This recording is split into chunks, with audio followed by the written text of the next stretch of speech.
IIPA नई दिल्ली के आर्थिक सहयोग से तैयार किया गया green consumerism development of educational programme to enhance the eco friendly consumption behaviour of homemakers for selected household products, इस रिसर्च प्रोजेक्ट के बारे में जानकारी लेते हैं, जिसे प्रोफेसर मनीषा शुक्ल और डॉक्टर उर्वशी मिश्रा के निर्देशन में department of family and community resource management, faculty of family and community sciences, Maharaja Sayajirao university of Baroda, Vadodara ने निर्माण किया है।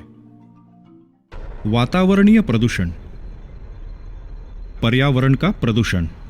उद्देश्य: गृहिणियों को प्राकृतिक प्रदूषण, प्रदूषक और प्रदूषण के विविध प्रकार समझाना, उन्हें वातावरण, जल, भूमि एवं ध्वनि प्रदूषण, उसके कारण, उसका प्रभाव और उन्हें रोकने के तरीकों के बारे में जागृत करना।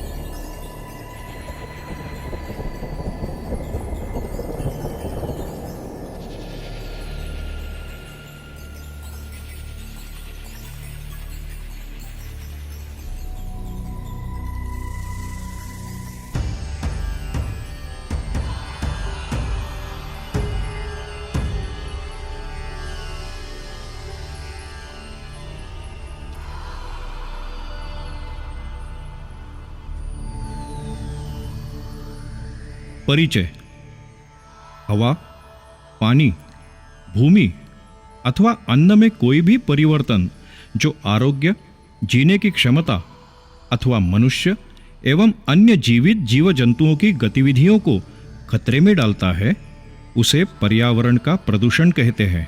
प्रदूषण एक ऐसा आपत्तिजनक बदलाव है जिसका हवा, पानी एवं भूमि के वास्तविक, रासायनिक अथवा जैविक स्वभाव का हानिकारक प्रभाव जीवन पर अथवा किसी भी जीवित जीव जंतुओं के आरोग्य पर संभावित खतरा उत्पन्न करता है।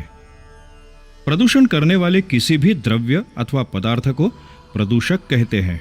पर्यावरण के प्रदूषण को आगे दिए गए प्रकार से वर्गीकृत किया जाता है: हवा, पानी, भूमि, ध्वनि, ऊष्मा, समुद्र और विकिरण में होने वाले प्रदूषण। हवा में होने वाले प्रदूषण की परिभाषा इस प्रकार है: वातावरण में किसी भी प्रकार के ठोस, तरल या वायुरूप पदार्थ, ध्वनि और रेडियोधर्मी विकिरण का ऐसा जमाव होना जो मानव या अन्य जीवित जीव या पौधों पर प्रत्यक्ष या अप्रत्यक्ष रूप से हानिकारक होता है। वायु प्रदूषण को दो प्रकारों में वर्गीकृत किया जाता है: एक प्राकृतिक कारण और दूसरा अप्राकृतिक कारण या मानव निर्मित कारण। प्रदूषित हवा विशेष रूप से मानव, जानवर, वनस्पति, सूक्ष्म कीटाणु और विशिष्ट छोटे जैविक तत्वों को प्रतिकूल रूप से प्रभावित करती है और पर्यावरण को सामान्य रूप से प्रभावित करती है। जल में आपत्तिजनक पदार्थों का उपस्थित होना या शामिल हो जाने को जल प्रदूषण कहते हैं। जल प्रदूषण के मुख्यतः दो कारण होते हैं: एक प्राकृतिक कारण और दूसरा अप्राकृतिक यानी मानव निर्मित कारण। पृथ्वी पर उपलब्ध जल संसाधनों को बचाने के लिए यह जरूरी है कि पानी की बर्बादी को घटाया जाए और जल प्रदूषण पर भी नियंत्रण किया जाए। भूमि के वास्तविक, रासायनिक और जैविक गुण में किसी भी प्रकार के प्राकृतिक अथवा अप्राकृतिक गतिविधियों की वजह से होने वाले बदलाव को भूमि प्रदूषण कहते हैं। भूमि प्रदूषण के मुख्यतः दो कारण होते हैं: एक प्राकृतिक और दूसरा अप्राकृतिक यानी मानव निर्मित कारण। मनुष्य, जानवर, जल और भूमि के संदर्भ में भूमि प्रदूषण का परिणाम बहुत ही विनाशकारी हो सकता है। किसी भी प्रकार के कूड़े को ऑर्गेनिक, रीयूजेबल और रिसाइकलेबल में वर्गीकृत नहीं किया गया तो इसका और भी गंभीर परिणाम हो सकता है।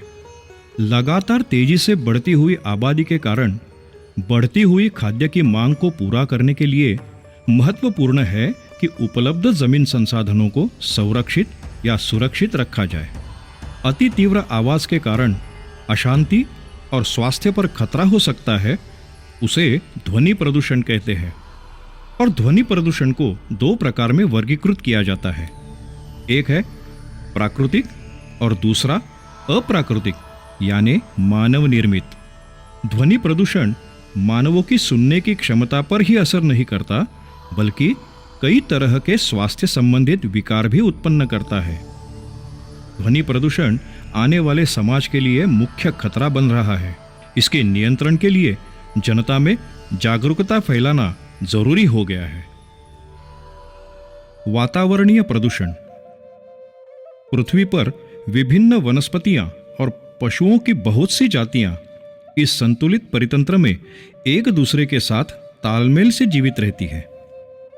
प्रकृति का यह संतुलन भार बहुत ही संवेदनशील है और वो आसानी से अशांत हो जाता है।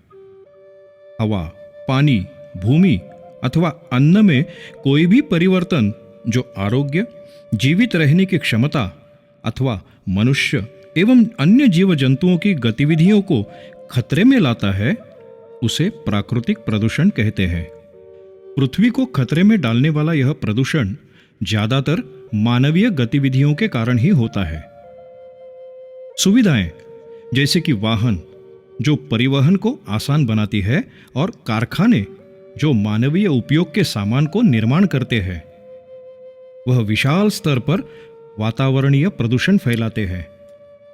इसके अनुवृद्धि में जमीन का उपजाऊपन बढ़ाने के लिए कीटनाशक और खाद के अतिशय उपयोग की वजह से भूमि प्रदूषण और जल प्रदूषण होता है।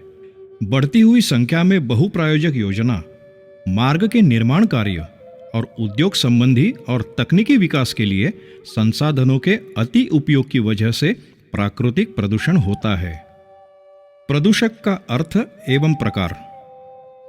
ऐसे पदार्थ एवं तत्व जो प्रदूषण करते हैं उसे प्रदूषक कहते हैं। प्रदूषक एक ऐसा पदार्थ है जो मानवीय जीवन, पेड़ पौधे, जानवर एवं पर्यावरण पर पूर्णतः रूप से हानिकारक असर करता है। उड़ती हुई राख जैसे पदार्थ, गंधक के ऑक्साइड और नाइट्रोजन जैसे रसायन या ध्वनि या ऊष्मा जैसे तत्व ये भी हो सकते हैं। प्रदूषक के प्रकार। प्रदूषक के स्वभाव के आधार पर इसके दो प्रकार होते हैं। प्राथमिक प्रदूषक। यह प्रदूषक वातावरण में उनके संपादित रूप में ही रहते हैं। उदाहरण के तौर पर कार्बन मोनोऑक्साइड, सल्फर डाइऑक्साइड इत्यादि। द्वितीय प्रदूषक। यह प्रदूषक प्राथमिक प्रदूषक के उपांतरण से ही तैयार होते हैं। उदाहरण के तौर पर ओजोन, नाइट्रो ऑक्साइड और हाइड्रोकार्बन्स के फोटो रासायनिक प्रतिक्रिया से बनते हैं, जैसे कि एल्डेहाइड्स और पेरोक्सियल नाइट्रेट यानी कि पैन। डिग्रेडेबिलिटी यानी अधोगति के आधार पर प्रदूषक के दो प्रकार होते हैं। पहला, डिग्रेडेबल प्रदूषक। यह ऐसे प्रदूषक है जिन्हें जीवाणु और फफूंदनाशी जैसे सूक्ष्मजीव छोटे छोटे हानि रहित पदार्थों में विघटित करते हैं। और दूसरा, नॉन डिग्रेडेबल प्रदूषक। यह ऐसे प्रदूषक है जिन्हें रासायनिक या जैविक अपकर्ष हानि रहित स्थिति में परिवर्तित नहीं कर सकते। इन्हें शाश्वत प्रदूषक कहते हैं। उदाहरण के तौर पर प्लास्टिक की बोतल, पॉलीथीन की बैग इत्यादि। प्रदूषण प्राकृतिक या मानव निर्मित हो सकता है। प्राकृतिक प्रदूषण प्राकृतिक प्रतिक्रिया जैसे कि जंगल की आग, ज्वालामुखी का फटना, भूस्खलन इत्यादि से होता है। मानवीय प्रदूषण यानी मानवीय गतिविधियों से होने वाला प्रदूषण, जैसे कि निजी धूम्रपान से लेकर व्यावसायिक प्रदूषण, सामुदायिक प्रदूषण इत्यादि। हवा प्रदूषण। यह प्रदूषण हवा में उपस्थित आपत्तिजनक ठोस गैसीय कणों के अत्यधिक मात्रा में उपलब्ध होने की वजह से मानव स्वास्थ्य एवं वातावरण के लिए हानिकारक होता है। जल प्रदूषण। पानी में ऐसे किसी भी पदार्थ की मिलावट जिससे उसके वास्तविक और रासायनिक गुणों में बदलाव आता है और उसके उचित इस्तेमाल के हेतुओं में बाधा डालता है, उसे जल प्रदूषण कहते हैं। ध्वनि प्रदूषण। कारखाने, वाहन यातायात, बारिश, हवाई जहाज, कंस्ट्रक्शन साइट्स, विविध प्रकार के उपकरण इत्यादि से उत्पन्न होने वाले तीव्र आवाज को ध्वनि प्रदूषण कहते हैं। भूमि प्रदूषण प्राकृतिक या मानवीय गतिविधियों की वजह से होने वाले भूमि के वास्तविक रासायनिक और जैविक गुणों में बदलाव को भूमि प्रदूषण कहते हैं। थर्मल प्रदूषण वातावरण में अतिरिक्त गर्मी का उत्सर्जन और कारखानों से उबलते हुए पानी का उत्सर्जन, जिसकी वजह से थर्मल प्रदूषण होता है। समुद्रीय प्रदूषण मानवों द्वारा प्रत्यक्ष या अप्रत्यक्ष रूप से समुद्र में निष्कासित किए जाने वाले आपत्तिजनक पदार्थों के अस्तित्व की वजह से होने वाले प्रदूषण को समुद्रीय प्रदूषण कहते हैं। विकिरण यानी रेडिएशन प्रदूषण परमाणु से उत्सर्जित होने वाली उच्च ऊर्जा स्थिति को नीची ऊर्जा के स्थिति में रूपांतरित करते समय जो ऊर्जा उत्सर्जित होती है और जिसके प्रभाव से जो तत्व प्रदूषित होते हैं उसे विकिरण यानी रेडिएशन प्रदूषण कहते हैं।